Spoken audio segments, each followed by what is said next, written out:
Mr. Hartwig, welcome. Introduce yourself and give us your testimony. Hi, my name is Ryan Hartwig, and I was employed in Phoenix, Arizona from March of 2018 to February of 2020.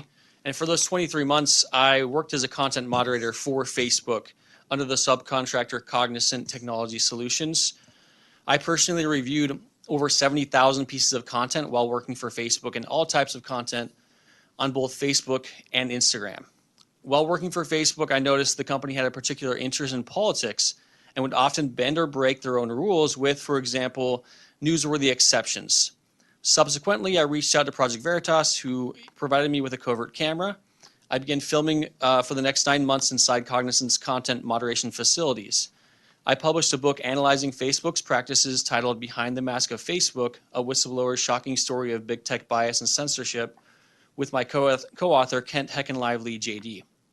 This past week, on Twitter, journalist Michael Schellenberger released the Twitter Files CIA, showing that members of the intelligence community were involved in an attempted takeover of Twitter's content management system.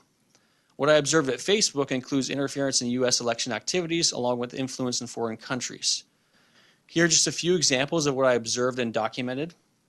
In July of 2018, here in Texas, a 16-year-old teenager was wearing a MAGA hat and was attacked while eating at a Whataburger in San Antonio.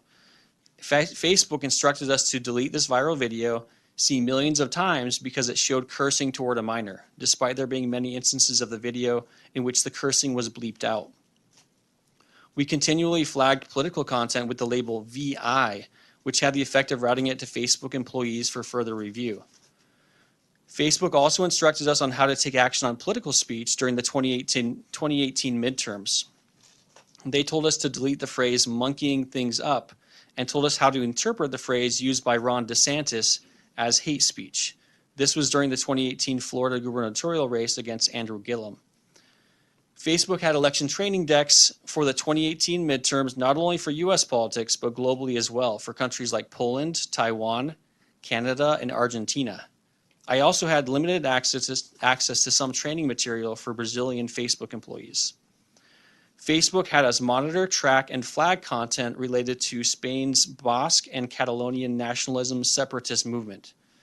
Facebook instructed us to delete a post in Venezuela, which was a call to arms for the Venezuelan revolution.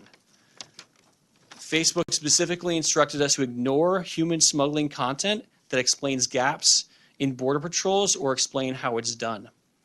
Fellow whistleblowers Tara Rodas and Aaron Stevenson have both shown further evidence on how the U.S. government is involved in human smuggling and trafficking.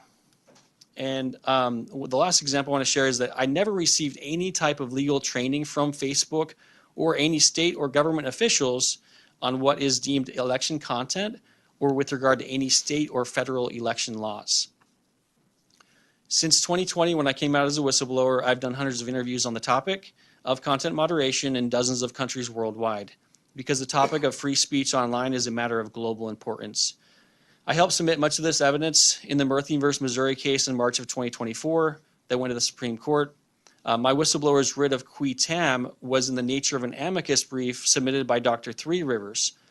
Unfortunately, the Supreme Court rejected our writ intentionally, mischaracterizing it as an amicus. Dr. Three Rivers is a trustee and counsel for the Hawaiian Nation and the Federation of Indigenous Nations. I also serve as a notary, clerk of courts, and judge for their federation. In addition to serving with the Federation of Indigenous Nations, I also serve as an officer with the Social Media Freedom Foundation. Jason Fick, the founder of the foundation, has been fighting to correct the court's application of Section 230 for 6 years now.